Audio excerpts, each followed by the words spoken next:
안녕하세요. 존버개미 존입니다. 또 이번 달 오랜만에 인사드리는데요. 좀 개인적인 일정으로 1월 이렇게 뜸했던 점 대단히 죄송합니다. 설날 명절 잘 보내셨나요? 저도 푹 쉬었는데요. 월요일에 딥시크로 인해서 AI에 대해서 엄청 뜨거웠었죠. 딥시크가 이제 오픈 AI 비교해서 엄청난 저비용으로 성능 좋은 모델을 개발을 했고, 그거에 따라서 엔비디아 그리고 TSMC 모든 AI주들이 큰 조정이 있고 주가 또한 등폭락이 심한 상황입니다. 제 생각에는 제가 예전에 찍었던 SNS 텍이 수혜를 받지 않을까 이렇게 생각을 하고 있습니다. 결국 중국 AI가 잘 된다라는 말은 중국 파운드리 제품을 쓸 것이고 중국 파운드리에 블랭크 마스크를 공급하고 있는 것이 바로 SNS 텍이죠. 저도 그래서 AI 대열에 바로 진입을 하고 싶었는데요. 하지만 그 전에 공부해놨던 그 반도체 소재를 한번 그래도 마무리를 하고 여러분께 알려드리고 저도 AI 대열에 합류를 해야 될 것 같습니다. 제가 반도체 소재를 공부한 게 이유가 지금 밸류가 매우 싸다입니다. 왜냐면은 작년 8월부터 해가지고 랜드 가격 그리고 디램 가격이 폭락을 했었죠. 그러면서 모든 소재주들이 가격 조정이 심하게 왔었는데요. 그럼에도 불구하고 또 매출은 잘 유지를 하고 있고 밸류상 또 싸기 때문에 이게 나중에 또 가격 상승 사이클이 오면은 더 좋은 결과를 내지 않을까라고 약간 생각을 해서 산업 공부를 한번 해봤습니다. 진짜 작년 8월까지만 해도 밸류가 하늘을 찌르고 있었거든요. 근데 랜드 가격이 떨어지면서 확 떨어지니까 주가가 전망에 따라서 쉽게 싹싹 바뀌는 것을 볼 때마다 정말 놀라운 것 같아요. 그러면 이제 본격적으로 소재에 대해서 시작을 해보겠습니다. 소재를 이해하기 위해서는 항상 나오는 말이 이 비포 마켓과 애프터 마켓입니다. 비포 마켓, 애프터 마켓 되게 간단한 건데요. 비포 마켓은 이 고객사가 장비 업체가 되는 것이고 애프터 마켓은 고객사가 이 반도체 제조 회사에 직접 공급을 하게 되는 것입니다. 이게 무슨 말이냐? 장비가 있다라고 하면은 기본적으로 장비 부품이 최초에 들어간 상태로 반도체 제조사에 납품이 되겠죠. 그때 들어가는 이 부품들을 비포 마켓이라고 부르고 이게 이제 1년이나 2년 후 정도 지나면은 보증 기간이 끝나고 그 후에 이 기존의 비포 마켓에 썼던 제품들을 좀 더 싼 애프터 마켓 제품으로 갈아 끼게 되는 거예요. 그렇기 때문에 비포 마켓은 장비 업체에 껴서 판매가 되는 구조, 그리고 애프터 마켓은 반도체 제조사에 직접 공급되는 구조로 이해를 하고 계시면 됩니다. 단가도 당연히 장비에 들어가는 게 이렇게 비싸겠죠. 자동차 부품으로 따지면은 이게 정품이고 이게 호환품 정도로 생각을 하시면 돼요. 그렇기 때문에 좀 더 싸다. 싸기 때문에 공정 효율화나 생산 단가 인하를 위해서 이 애프터 마켓의 수요도 무시할 수 없는 거예요. 다만 미래에 카펙스가 투자가 될 때 바로 수혜가 떨어지는 곳은 이 비포 마켓입니다. 그리고 리포트에 소재별 비포 마켓, 애프터 마켓의 비중을 보여주고 있는데요. SI, 그리고 SI에 C를 붙인 SIC, 그리고 쿼츠 이렇게 세 가지 소재가 대표적으로 사용되는 반도체 소재고요. 이게 비포 마켓, 그리고 이게 애프터 마켓이라고 하는데 제가 이제 리포트를 보고 또 자료를 조사를 해본 결과 이 SIC 같은 경우에는 이 그래프 상으로는 애프터 마켓이 더 크게 잡혔잖아요. 근데 이 SIC가 비포 마켓이 더 크거든요. 거의 비포 마켓이다가 이제 K&J라고 애프터 마켓에 SIC로 진입을 했는데 그 회사가 매출이 훨씬 적거든요. 나중에 표로 보여드리겠지만 그래서 그래프가 좀 뒤바뀌지 않았나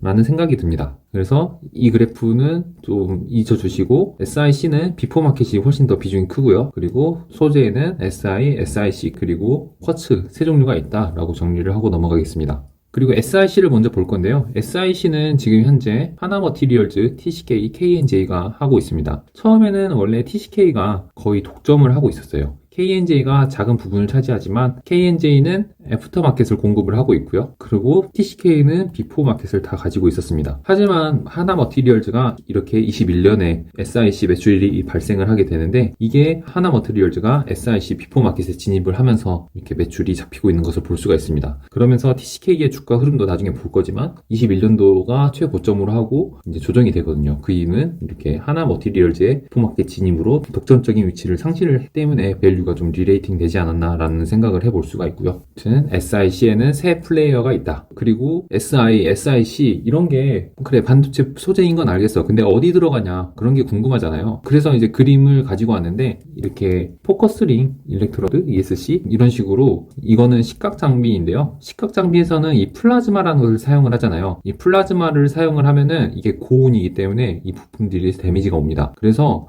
이거를 계속 영구적으로 쓸 수가 있는 게 아니고 몇 번 번 쓰다가 교체를 해줘야 되는 거예요. 이렇게 교체를 하는데 어떤 부품에는 SIC가 들어가고 어떤 데는 SI가 들어가고 어떤 거는 쿼츠로 하고 이런 식으로 되어 있는 것입니다. 결과적으로 간단히 생각해보면은 그 장비들의 소모품들이라고 생각을 하시면 되는 거예요. 장비의 소모품이라 하면은 결국 그러면 장비의 소모품 회사들이 소재 회사들이고 그 소재 회사들이 많이 실적이 잘 나오려면은 결국 이 반도체 생산량이 많아야 된다라는 것이죠. 그게 이제 반도체 소재 회사 주가가 현재 부진한 이유입니다. 왜냐면은 감산을 예상을 하고 있기 때문이에요. 하지만 밸류는 착하죠. 소재별 시장 규모를 보겠습니다. 이렇게 SI가 두 번째로 크고 쿼츠가 가장 크고 SIC가 가장 적은 것을 볼 수가 있습니다. 교체 주기도 보면은 SIC는 이제 중간이지만 ASP가 상당히 높은 것을 볼 수가 있죠. 이제 첨단 공정 같은 경우에는 이 SIC가 좀 더 이 SI보다 내구성이 높게 나온 것이거든요. 그러면서 향후 SIC의 사용처가 점점 더 많아질 것이다 라고 기대가 되고 있는 상황입니다. 이제 비포 마켓이 뭔지 애프터 마켓이 뭔지 이해를 했고 그리고 소재가 어디에 들어가는지 대충 장비 그림을 보여드리면서 말씀을 드렸고요. 이제 저희가 회사를 봐야 되잖아요. 큰 회사들은 이렇게 하나머티리얼즈, TCK, 원익QNC, 월덱스, KNJ, BCNC가 있고요. 이제 보시면 녹색이 비포 마켓인데 하나머티리얼즈와 TCK는 비포 마켓의 비중이 엄청 큰 것을 볼 수가 있죠. 반면에 월덱스 그리고 KNJ 같은 경우는 애프터 마켓의 비중이 큰 것을 볼 수가 있습니다. 업체별 고객사 비중을 한번 보시면은 이 하나머티리얼즈와 TCK 같은 경우는 글로벌 장비사로 가고 있죠. 그 말은 이 두 곳은 비포 마켓을 점유를 많이를 하고 있고 이렇게 월덱스, KNJ는 국내 반도체 제조사로 가고 있잖아요. 그렇기 때문에 여기는 애프터 마켓을 맡고 있다라는 것을 볼 수 있고 TCK도 애프터 마켓에 조금을 가지고 있다라는 것을 알 수가 있습니다. 비포 마켓이 확실히 돈이 더 비싸니까 가격이 높을 거잖아요. 그러니까 이쪽에 영업이익률이 더 좋을 수밖에 없고 또 장비가 잘 팔린다라고 하면은 최초의 카펙스에는 무조건 이 두 회사가 수혜를 받을 수밖에 없습니다. 하지만 뭐 감산이 된다, 카펙스 스탑 된다라고 하면은 이 회사가 이제 재미가 없는 것이죠. 그렇기 때문에 이 하나머티리얼즈와 TCK가 조정이 엄청 크게 된 상황입니다. 그리고 부품별로 업체를 정리를 해줘서 가지고 왔는데요. SI, 쿼츠, SIC가 있고 SI는 하나머티리얼즈 그리고 애프터에는 월덱스, SKC 솔믹스가 있고요. SIC는 하나 그리고 TCK 이렇게 이 두 곳이 비포 마켓을 하고 있고 KNJ 그리고 DS 테크노가 애프터 마켓을 맡고 있습니다. 쿼츠는 다 하나 봐요. 그러면서 플레이어가 되게 많죠. 상장사는 원익QNC, BCNC 그리고 월덱스이거든요. 처음에 아까 보셨듯이 쿼츠 쪽이 그 파이가 가장 크잖아요. 플레이어가 그래서 맞나? 라고 싶은 생각도 잠깐 들었습니다. 저는 그럼 여기서 무슨 생각을 했냐? 결국 SIC 쪽에 하나머티리얼즈가 지금 진입을 했기 때문에 하나머티리얼즈가 점유율을 점점 늘릴 거고요. 그리고 TCK가 점유율을 점점 뺏길 것이다 라는 생각이 들었어요. 왜냐면 지금도 좀 뺏기고 있는 거거든요. 그렇기 때문에 TCK의 성장률이 약간 좀 답보될 수 있는 반면에 하나머티리얼즈의 성장률은 SIC의 확장으로 인해서 좀 더 기대가 되지 않을까라는 생각도 해봤어요. 그래서 두 곳 중에 한 곳을 사야 된다라고 하면은 약간 이쪽으로 기울지 않냐라는 생각이 들었는데 이 두 곳의 결국 장비 공급사가 다르거든요. 그래서 장비 공급사도 한번 보실 건데요. 시각 시장 내에서는 크게 전도체 시각과 그리고 유전체 시각 이렇게 두 장비사가 있습니다. 여기서 보실 게 전도체 시각 같은 경우는 램 리서치가 1등을 하고 있고요. 유전체 시각 같은 경우는 TAL이 1등을 하고 있습니다. 반면에 램 리서치는 유전체에서도 2등을 하고 있는데 TAL 같은 경우는 전도체에서는 별로 안 하고 있죠. 따라서 전도체가 잘 나가냐 유전체가 잘 나가냐에 대해서 두 가지 다 수혜를 받을 수 있는 곳은 램 리서치이고요. 반면에 유전체가 더 잘 나간다 라고 하면은 TEL이 오히려 더 수혜를 받을 수 있다 라고 볼 수가 있습니다. 근데 이제 리포트에서 보면은 결국 앞으로 뭘 더 쓸 것이냐 뭐가 더 어렵냐 라는 거에서 앞으로는 그 유전체 시각이 더 성장이 기대된다라고 말을 하고 있어요. 그에 대한 이유로는 고단수의 낸드 비중이 증가함에 따라서 더블 스태킹 공정이 확대되기 때문에 앞으로 유전체 시각 시장의 성장이 지속적으로 될 것이다 라고 예측을 하고 있는데요. 유전체 시각 같은 경우는 TEL이 1등이잖아요. 근데 고객사를 봤을 때 TEL은 하나머티리얼즈가 공급을 하고 있고 또 램 리서치에는 TCK와 원익QNC가 공급을 하고 있나 봐요. 그렇기 때문에 TCK와 원익QNC는 전도체 시각 장비 물량이 많고 하나머티리얼즈는 유전체 시각 장비가 비중이 높을 것이다 라고 라고 말을 하고 있어요. 결과적으로 정리를 해보면은 유전체 시각 시장이 좀 더 성장을 할 거라서 만약 이게 잘 성장을 할 거야 라고 하면은 거기에 대해서는 하나머티리얼즈가 점점 더 좋아질 수밖에 없다라는 생각이 듭니다. 이렇게 하니까 꼭 하나머티리얼즈 투자를 하라고 말을 하고 있는 것 같은데 그런 건 아니니까 종목 추천이라고 생각하지 말고 좀 들어주시면 좋을 것 같아요. 그래서 이제 버틀러를 통해서 제가 기업들의 PER과 그리고 매출액 같은 것을 한번 정리를 해봤거든요. 일단 매출액은 이렇게 22년도에 모든 회사들이 고점을 찍었고요. 그리고 월덱스 같은 경우에는 23년에 고점을 한번 찍었다가 이렇게 한번 조정을 받고 다시 올라온 상황입니다. 그 당시 코로나로 인해서 IT 비대면 수요와 돈이 풀리면서 그때 수요가 엄청나게 폭발을 했었죠. 그렇기 때문에 그때 모든 매출액이 엄청 상승을 한 것을 볼 수가 있고요. 다른 회사 뭐 TCK, KNJ 이런 데는 22년을 고점으로 점점 매출이 꺾이고 다시 올라가는 상황인데요. 이 주가의 흐름을 보면은 주가가 TCK가 이렇게 21년도에 최고점을 찍은 것을 볼 수가 있죠. 그 후로 매출액은 상승을 하지만 주가는 반대로 조정을 받았어요. 근데 여기에 대한 이유는 제가 처음에 말씀드렸듯이 하나머티리얼즈가 21년도부터 SIC 비포마켓에 진입을 하게 됩니다. 그러면서 그에 따른 이 TCK가 독점력을 잃은 것 같다라는 생각이 들고요. PER을 보시면은 24년에 하나머티리얼즈가 엄청 높게 오른 것을 볼 수가 있죠. 이거에 대한 이유로는 제 생각은 이제 23년까지 이렇게 매출이 꺾였다가 24년에 다시 오르잖아요. 그러면서 거기에 대한 성장에 대한 밸류를 받지 않았나. 그리고 성장을 하고 있는 반면에 매출액은 고점 대비 아직 회복은 안 했으니까 실적 대비 성장성을 인정받아서 이렇게 퍼가 일시적으로 높지 않았나라는 생각이 들었습니다. 하지만 퍼가 이 정도까지 높다는 것은 분명히 다른 무언가 더 관련된 게 있을 것 같은데 거기에 대해서는 제가 조사를 못 해봐서 하나머티리얼즈에 대해서는 한 번 더 공부를 해볼 생각이고요. 그리고 주가를 보시면은 이렇게 8월 기준으로 주가가 많이 다 조정이 되어 있는데 이때 바로 8월 기점으로 낸드와 디램 가격이 폭락을 하면서 이렇게 소재 업체들의 주가가 모두 다 엄청나게 크게 조정을 받고 있는 상황입니다. 이렇게 조정된 거에 비해서 하지만 매출액은 그래도 회복을 하고 있거든요. 그래서 향후 이게 어떻게 될지가 좀 관전 포인트인 거예요. 그리고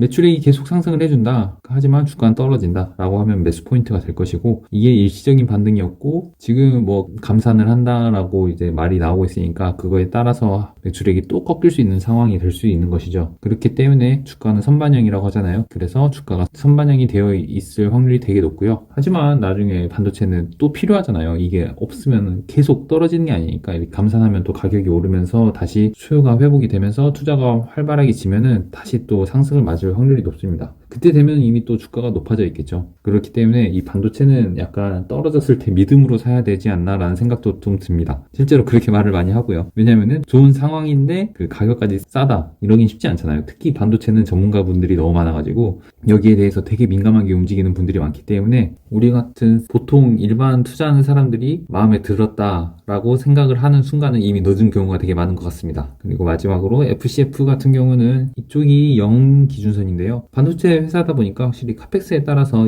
잉여 현금 흐름이 생겼다가 또 줄어들었다가 하는 것 같습니다. TCK 같은 경우는 23년에 이렇게 마이너스를 치고 있는데 이 매출액이 꺾여서 아마 기존 카펙스 대비 이 잉여 현금 흐름이 많이 마이너스가 되지 않았나라는 생각이 들고요. 그게 아니면 뭐 투자일 수도 있고요. 투자가 많이 된다면은 거기에 따른 영업 현금 흐름이 다시 올라오면서 FCF가 뒤집힐 수도 있는데 아무튼 반도체 회사다 보니까 카펙스가 많이 들어가서 잉여 현금 흐름이 왔다 갔다 하는 모습을 볼 수가 있었습니다. 결국 이제 궁금한 건 이거잖아요. 이거 사야 돼? 뭐 반도체 소재 지금이야? 이게 궁금한 건데 지금 시장 상황이 녹록치 않습니다. 최신 기사에서는 그 상반기 중 낸드 10% 감산한다고 말을 하고 있고 뭐 마이크론도 썩 좋지 않은 상황인 것 같고요. 그리고 반도체 리포트에서 보면은 반도체 선물 가격 이런 게 나오는데 그 반도체 선물 가격은 이 8월 기준으로 해서 디램은 하락을 하고 있고요. 그리고 낸드 또한 엄청나게 폭락을 하고 있습니다. 이 폭락하는 이유가 시장 수요가 회복이 되지 않았다. PC 수요나 뭐 스마트폰 이런 수요가 지금 회복이 안 돼가지고 가격이 폭락을 한 거라고 하는데 또 디램 쪽 같은 경우에는 지금 CXMT 중국 메모리 회사도 여기 참전을 하고 있죠. 그렇기 때문에 앞으로 가격 방어도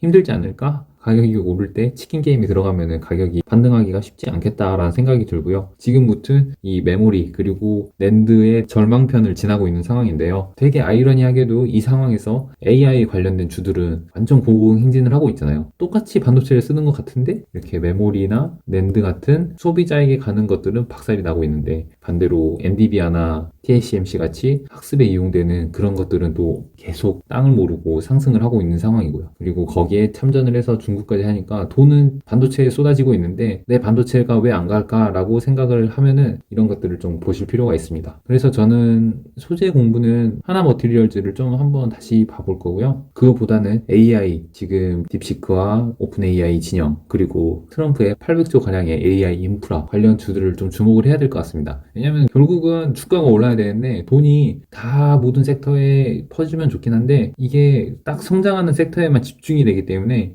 그때 이제 내가 거기 종목을 가지고 있지 않으면 이제 포모가 오거든요. 그런 걸 이번에는 좀 겪고 싶지 않아서, 물론 밸류들이 다 비싸긴 한데 그 중에서도 좀 괜찮은 회사를 한번 좀 생각을 해보려고 합니다. 그게 이제 처음에 말했던 SNS텍을 지금 비중을 더 늘릴까라고 생각이 들긴 하는데, 금요일에 어떻게 좀 반응을 해야 될지도 봐야 될 것 같고요. 또 저는 개인적으로 TSMC를 사고 싶거든요. 왜냐면 딥시크가 학습을 하는데 비용이 싸진 건 알았어. 그렇기 때문에 엔비디아의 비싼 그래픽카드를 사지 않을 거다. 이건 좀 말이 안 된다고 생각합니다. 왜냐면은 싼 거 알았어. 어떻게 해서 싼지 이제 다 알았기 때문에 아마 그 오픈 AI도 방향을 살짝 바꿀 것이고, 그리고 트럼프 또한 중국에 절대 지지 않을 생각을 하고 있겠죠. 그렇기 때문에 더 낮은 비용으로 더 좋은 성능의 칩을 이용해서 완벽한 그 AI의 초격차를 만들 것 같거든요. 그게 이제 미국은 가능할 것이다 라고 생각이 들고요. 그렇기 때문에 앞으로 이 딥시크가 아무리 싸게 학습을 시켰다라는 게 끝이 아니고, 이제 진짜 더 초격차가 발생되면서 미래의 그 800조 인프라, AI 인프라 그런 것들이 활성화가 되고 나면은 정말 이제 미국은 초강국이 되지 않을까라는 생각이 들어요. 앞으로가 중요한 거죠. 예전에 바이든 때도 처음에 그랬어요. 바이든 때, 그때 당시에 이제 친환경 쪽으로 지원금이 많이 쏟아졌었고, 그 중에 섹터 하나가 전기차 보조금이었죠. 전기차 보조금이 들어가니까 전기차가 싸지면서 전기차 수요가 쫙 늘어났잖아요. 그러면서 2차 전지가 엄청나게 큰 시세가 나왔는데, 결국 정부가 돈을 어디에 쏟아붓냐, 그리고 그게 어디에 흘러 들어가냐, 여기서 좀 큰 시세가 나온다고 저는 생각을 하거든요. 그렇기 때문에 그쪽에 관련된 수혜주를 한번 최대한 찾아볼 생각입니다. 제가 전에는 단순하게 AI 수요가 늘어? 그러면은 데이터 센터가 수요가 늘겠지? 라고 생각을 해가지고 어디에 투자했냐? KINX에 투자했어요. 근데 약간 이거 좀 접근이 잘못된 것 같아요. 왜냐면 KINX 같은 경우에는 데이터 센터니까, 데이터 센터는 이게 결국 지어야 되잖아요. 그래서 카펙스가 중요하거든요. 이 카펙스 이상으로 실적이 나오기가 힘들어요. 하지만 뭐 엔비디아나 이런 거 보면은 물론 카펙스 이상으로 나오진 않지만 가격도 비싸지면서 수요가 폭발을 할 수가 있잖아요. 데이터 센터는 그렇게 폭발을 하지 않아서 좀 주가가 지지부진했었거든요. 물론 이게 올해 이제 과천 쪽이 오픈이 되면서 이제 실적이 더 나아질 거긴 한데, 무튼 좀 이런저런 것들을 고려하면은 데이터 센터보다는 지금 현재 관련된 전력 인프라, 그리고 예전에 말씀드렸던 서진 시스템 같이 ESS 아니면은 TSMC, 엔비디아 이런 애들이 결국 주목을 받을 거기 때문에 여기 중에서 이제 밸류를 잘 선별을 해봐야겠죠. 이미 밸류가 다 높은데 이게 앞으로 높은데 실적이 오르면서 또 싸져. 그러면서 계속 갈 수 있거든요. 그런 애들을 한번 추세 추종으로 잡아야 되지 않을까라는 생각을 하고 있는 상황입니다. 네, 마무리하다가 말이 길어졌는데요. 하여튼 여러분들도 이 상황 속에서 한번 잘 고민을 해보시고, 또 저와 같은 또 좋은 생각이 있다면 댓글도 한번 달아주시고요. 같이 의논해보면 좋을 것 같습니다. 네, 긴 시간 들어주셔서 감사합니다. 이상 정보개미 존이었습니다. 구독과 좋아요 부탁드립니다.